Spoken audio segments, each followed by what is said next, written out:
కదా బిడ్డ. ఇప్పుడు మీరు చూస్తున్నారు కదమ్మా, కేసీఆర్ కి రేవంత్ రెడ్డికి తేడా అంటే ఏం చెప్తారు? అంటే డబ్బుల విషయంలే, వేరే ఏం లేదు. డబ్బుల విషయం మాకు వచ్చేది రావట్లేదు కాబట్టి మాకు ప్రాబ్లం. అంటే ఇప్పుడు రేవంత్ రెడ్డి వచ్చిన కాడ నుంచి కొన్ని పథకాలు ఇచ్చిండు, ఆ పథకాలు అందుతున్నాయి మీకు? కరెక్ట్ లేవమ్మా, ఏం కరెక్ట్ లేవు. అంటే ఏం కరెక్ట్ లేదంటే ఇల్లు ఇచ్చిండా, ఉన్నోళ్ళకి ఇచ్చిండు, దేనిలోకి అసలే లేవు. ఇచ్చిండా లేకపోతే మళ్ళీ ఆయన ఉంటేనే వాళ్ళకి ఇస్తా లేకపోతే లేదన్నట్టుగా మాట్లాడుతున్నాడు. ఉంటున్నామంటే కేసీఆర్ ఉన్నప్పుడు కూడా చాలా మందికి డబుల్ బెడ్రూమ్లు రాలేదుగా అమ్మా.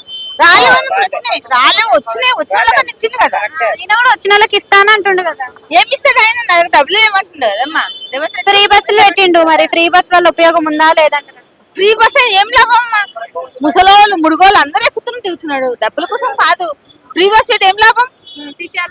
తీసేయండి, ఫ్రీ బస్ తీసేయాలి. ఆగు, ఫ్రీ బస్ తీసేయాలి మెయిన్ పర్సన్. ఎందుకంటే ఇంట్లో అత్త ఉండని అమ్మ ఉండని ఎవరు పట్టవలసిన తీసుకొస్తున్నారు. అవసరమా?